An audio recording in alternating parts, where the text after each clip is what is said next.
So go day, ma'am. By the way, I am Marichu Batao. So my part in this topic, it's all about assessment of learning outcomes in OBE. So assessment in OBE should also be guided by the four principles of OBE, which are clarify of focus, designing backwards, high expectation, and expanded opportunity. Assessment of learning outcomes is a crucial component of outcome-based education in OBE. So, in OBE, the focus is on what student should be able to do or demonstrate at the end of learning process rather than just on the content they have covered. To be useful in OBE system, assessment should be guided by the following principles. So the first one is assessment procedure should be valid. Procedure and tools should actually assess what one intends to test. Example of this is we assure that our assessment procedure is to be valid, dapat totoo, and also to look that we use to that assess intends to test our student. So the second one is assessment procedure should be reliable. So the result should be consistent. So for example of this is, so dapat ang ating mga pamamaraan ay pantay-pantay at dapat maasahan ang resulta ay dapat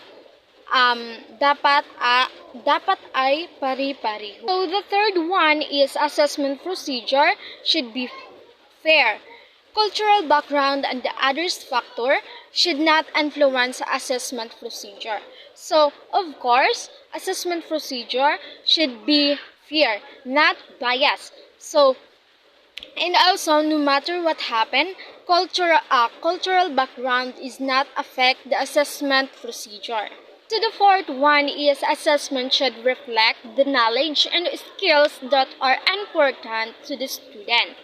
So, example of this is assessment should be purposely designed to evaluate and specific components that are central to the student learning and development. So this help ensure that assessment result provided meaningful, fair, and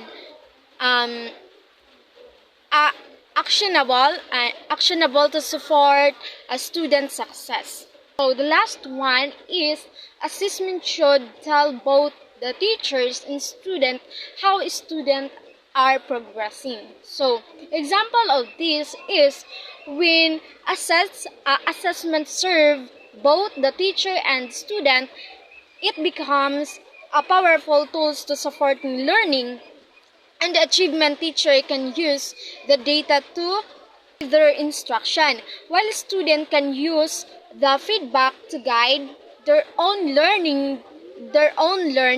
So, two-way communication through assessment is essential for creating a collaborative learning environment where teacher and student work together toward shared goals, and it promotes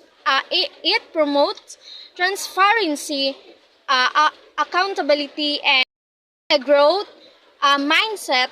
All of these are critical of student success. So learners' responsibility for learning.